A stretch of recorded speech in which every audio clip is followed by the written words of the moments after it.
गुरु राहु योग वाले या गुरु चांडाल योग वालों को सलाह दी जाती है कि जिन्हें भी आप अपना मित्र मानते हैं, जिन्हें भी आप अपना हितैषी समझते हैं, उनसे सलाह लेके कार्य करें और उनकी आज्ञा की अवहेलना ना करें। उसी तरह मंगल राहु योग की बात करते हैं। मंगल राहु योग अंगारक योग कहलाता है। अंगार अगर आपने शब्द सुना हो, कोयला आपने देखा होगा, कोयला जब जलता है ना तो उसमें से फ्यूम्स नहीं निकलती, वो धधक रहा होता है, वो लाल हो जाता है। तो मंगल राहु कॉम्बिनेशन क्या करते हैं? मंगल उग्रता का प्रतीक है, सब जानते हैं। मंगल परिणाम देने में, स्ट्रेट फॉरवर्ड परिणाम देने में विश्वास रखता है।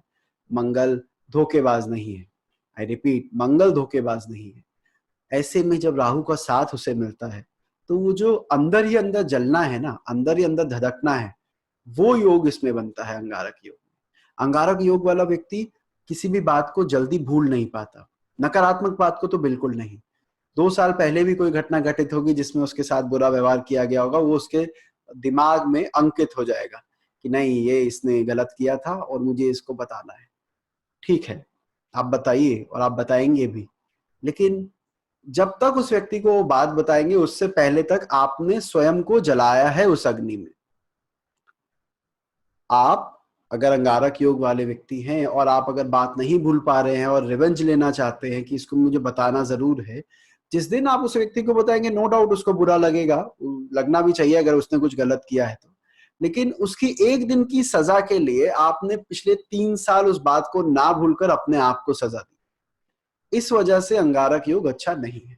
अंगारक योग वाला व्यक्ति को हम ये सलाह ये देनी चाहिए कि व्यक्ति को बातों पर मिट्टी डालनी चाहिए, कोशिश करनी चाहिए कि अब जिसने जो घटित कर दिया उसको दिल में ना रखे। ऑल्दो कहना आसान है, जिसकी कुंडली में योग है उसको कैसे वो चेंज कर सकता है, लेकिन फिर भी प्रयास से करना चाहिए कि जानबूझकर उस गलत पथ पे ना चले। उस बात को अगर आप भूलेंगे तो आपके अपने शरीर के लिए और आपकी अपनी अंतरात्मा के लिए अच्छा रहेगा। तो राहु साथ बैठे हुए ग्रह के जो भी गुण कारकत्व है उसको एब्जॉर्ब करता है और उसको एक्सटर्नली बड़ा कर देता है। अगर वो शुभ कारकत्व है तो वो शुभ, जैसे बुध राहु योग हो तो व्यक्ति अपने आप को बहुत समझदार मानेगा। शुक्र राहु योग हो तो वैवाहिक जीवन में या अपनी चॉइस पे उसे बड़ा विश्वास होता है। पूरे सारे घर वाले एक तरफ होकर कह रहे नहीं इस कन्या से या इस वर से शादी मत करो, बट आपने अड़कर उसी से किया और बाद में आप पछताए। तो शुक्र राहु योग वैवाहिक जीवन के लिए अच्छा नहीं है, हाँ पैसे के लिए अच्छा है। इन लोगों को फंड मैनेजमेंट की जरूरत होती है, लेकिन फंड अच्छा होता है वीनस राहु कॉम्बिनेशन। शनि राहु हो तो आप कार्य क्षेत्र में दिलेरी के साथ एक बहुत बड़ी बेवकूफी करते हैं और बाद में पछताते हैं ये मैंने क्यों किया, क्योंकि शनि कर्म का कारक है, राहु माया का कारक है। तो आप क्या करते हैं कि कोई नई जॉब अपॉर्चुनिटी, कोई नया बिजनेस का वेंचर आपको इतना ल्यूक्रेटिव लगता है कि यार ये काम तो मुझे सबसे ज्यादा सूट करेगा, और जब आप उस काम पर जाते हैं या उस गली में मुंह उस गली की तरफ मुख करते हैं तो पता लगता है वो पीछे वाला भी, आपका जो पहला सेट काम था वो भी चला गया। इसी तरह चंद्र राहु योग हो तो व्यक्ति प्रयास ये करता है कि जो उसके निर्णय होते हैं उस पर हमें डाउट होता है, निर्णय लेने के बाद फील होता है ये मैंने गलत किया। चंद्रमा मन का कारक है, आप मन में दृढ़ निश्चय हो कि हाँ ये काम मुझे करना है, आपने कर लिया, करने के बाद लगा नहीं ये तो काम करना नहीं चाहिए था। मंगल राहु योग पर मैंने बताया क्रोध के ऊपर आपको ध्यान देना है, बृहस्पति राहु पर भी हमने बात करी।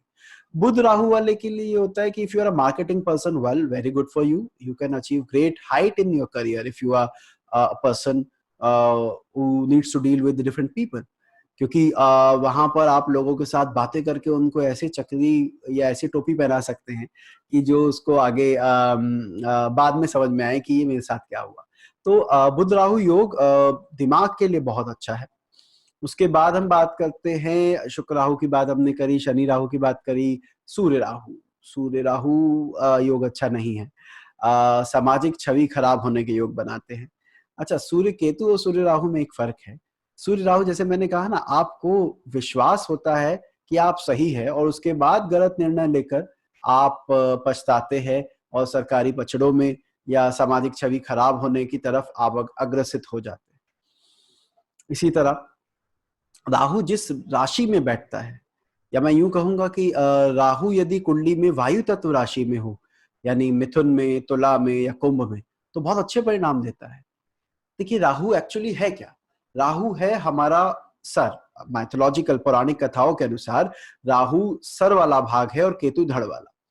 तो जो सर वाला भाग है उसके पास सारी ज्ञानेंद्रियां हैं, नेत्र है, जिह्वा है, स्वाद वो ले सकता है, मतलब सारी ज्ञानेंद्रियां हमारे सर पे मौजूद है, श्रवण शक्ति है, राइट। तो राहु के पास भी ये सब है। राहु के पास बॉडी नहीं है, राहु नीड समवन जो उसके लिए उस चीज को एग्जीक्यूट करे। तो राहु जब कभी भी वायु तत्व राशि में होगा तो वह व्यक्ति बहुत समझदार होता है, ज्ञानी होता है, यूं कहूंगा। और यहाँ पर मैं ज्ञानी स्पिरिचुअल या अध्यात्म के आधार पर नहीं कह रहा हूं, यहाँ पर मैं ज्ञानी के मेरा कहने का अर्थ है जो भौतिक सुखों के बारे में प्रैक्टिकल नॉलेज रखता हो अबाउट लाइफ, वो हम कह सकते हैं कि राहु मिथुन, तुला और कुंभ का इस तरह के फल देता है। और राहु यदि जल तत्व में है, कर्क, वृश्चिक और मीन में, वहां ज्यादा अच्छा नहीं माना गया, क्योंकि देखिए जलीय तत्व हमारी भावनाओं का प्रतिनिधित्व करते हैं। देखिए 8वां घर छिपा हुआ भाव है, चतुर्थ भाव हमारे मन का है, द्वादश भाव हमारे मोक्ष का और गुरु का है, मीन राशि है वो भी जलीय है। तो ये दर्शाते हैं कि व्यक्ति के मन में क्या चल रहा है। और यदि जलीय राशि में राहु आ जाए तो वह अंदर ही अंदर चीजों को सड़ाना और गलाने का काम करता है। मन में बात रह जाती है काफी लंबे टाइम तक, और वो बात फिर औरों के लिए तो परेशानी बनेगी, जब बनेगी आपके लिए परेशानी पहले बनती है। तो यदि आपका जलीय राशि में राहु है तो थोड़ा ध्यान दीजिएगा, कोशिश कीजिएगा अपने आप को इतना डाइवर्सिफाई रखे, अलग अलग जगह पर जाएं। एक दो चार, आजकल जैसे न्यूक्लियर फैमिली है तो घर में होता क्या है कि 3 या 4 व्यक्ति के साथ हमारा पूरा जीवन निकल जाता है, उन्हीं से अपेक्षा होती है, उन्हीं के लिए हम काम कर रहे होते हैं। गांव में ऐसा नहीं होता था। ग्रामीण एरिया में पहले तो न्यूक्लियर फैमिली कम होती है, अगर न्यूक्लियर फैमिली हो भी तो पड़ोसी के घर में क्या हो रहा है, चौपाल लगती है, बहुत और सारे काम होते हैं, हर दूसरे घर की जानकारी आपको होती है। तो आपकी जो एनर्जी और आपकी जो एक्सपेक्टेशन है वो डाइवर्सिफाई हो जाती थी। शायद यही रीजन था कि पहले डिप्रेशन जैसी बीमारी नहीं होती थी और अब ज्यादा हो गई है। तो मेरा कहने का मतलब ये है कि यदि राहु अगर आपका कर्क, वृश्चिक या मीन राशि में बैठा है तो अपने आप को कहीं ना कहीं लगाए रखिए। अगर आप अकेले बैठेंगे तो फिर आपके लिए परेशानी होगी, डिप्रेशन, टेंशन बढ़ेगी। जितना हो सकता है अपने आप को कहीं ना कहीं किसी अलग अलग क्षेत्रों में लगाए रखिए। ज्योतिष सीख लीजिए एनजीओ में चले जाइए, या और भी जो काम हो सकते हैं वो आप करें तो बहुत अच्छा रहेगा।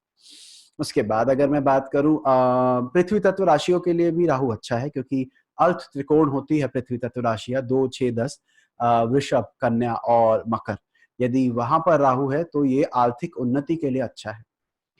काम त्रिकोण का राहु 3, 7, 11 जो राशियां मैंने बताई, वहां पर राहु का होना आपको ज्ञानी बनाता है और उस ज्ञान से आप धनार्जन करते हैं। यहाँ पर धनार्जन के लिए अच्छा है, ज्ञान के लिए हम ऐसा कुछ खास कह नहीं सकते। अब बात करते हैं अग्नि तत्व राशि और राहु की। 1, 5, 9 अग्नि तत्व, स्ट्रेट काम करना है, कोई छलावा नहीं, कुछ नहीं। अग्नि सबसे ज्यादा शुद्ध, अगर सारे तत्वों में हम देखें आकाश तत्व के अलावा, तो काफी शुद्ध रूप है उसका, राइट। करप्ट नहीं होती है। एयर पॉल्यूट हो सकता है, वाटर पॉल्यूशन हो रहा है, अर्थ पॉल्यूशन हो रहा है, लेकिन फायर पॉल्यूट नहीं होती है। फायर काफी शुद्ध रूप में रहती है, चाहे वो चिता की अग्नि हो, चाहे वो हवन की अग्नि।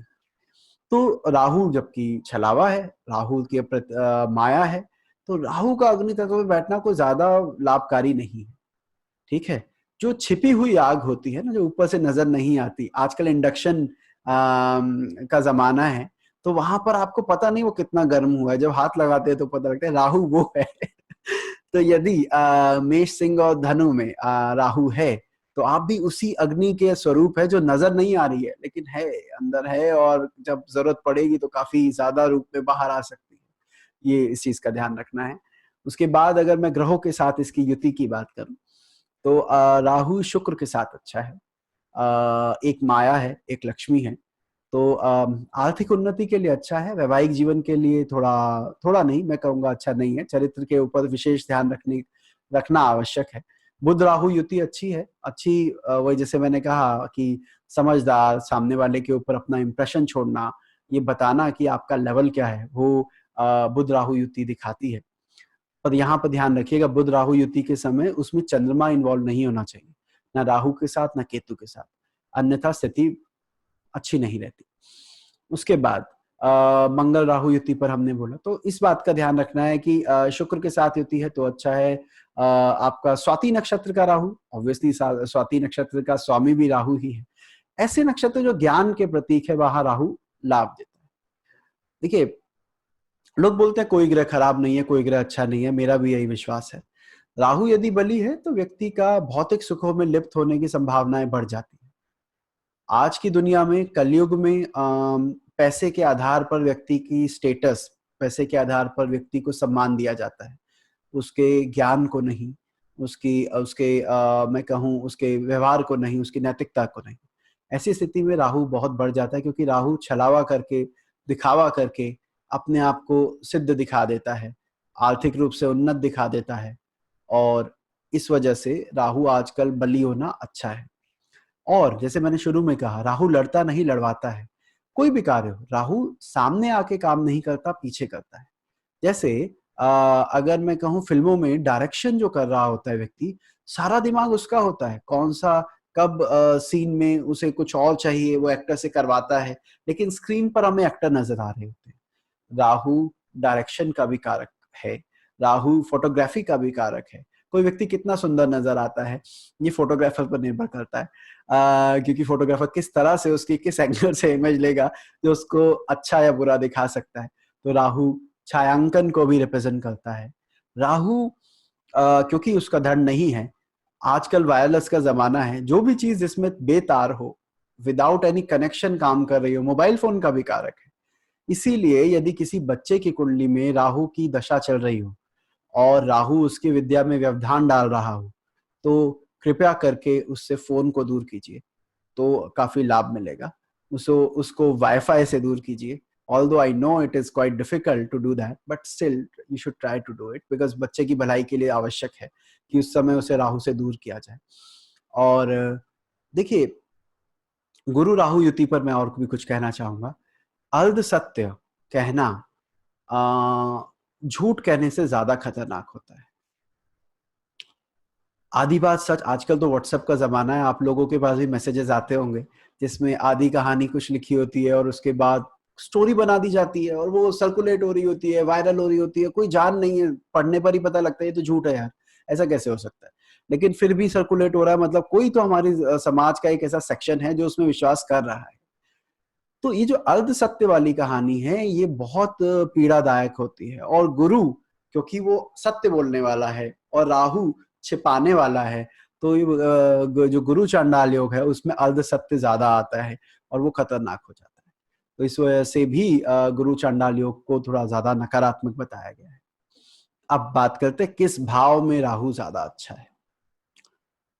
राहु अर्थ त्रिकोण में बहुत अच्छा है, यानी दूसरे भाव में, छठे भाव में और दशम भाव में। दशम भाव में तो राजयोग कारक है यदि राहु अकेला हो तो, बशर्ते उसके साथ दशमेश नहीं होना चाहिए। मैंने बोल ही दिया अकेला हो, लेकिन फिर भी अगर मैं प्रिसाइजली बोलूं तो 10th लॉर्ड नहीं होना चाहिए उस समय राहु के साथ, तो राहु बहुत उन्नति देता है। सेकेंड हाउस में अच्छा है, 6th हाउस में अच्छा है, इवन 3rd 7 11 में भी अच्छा है।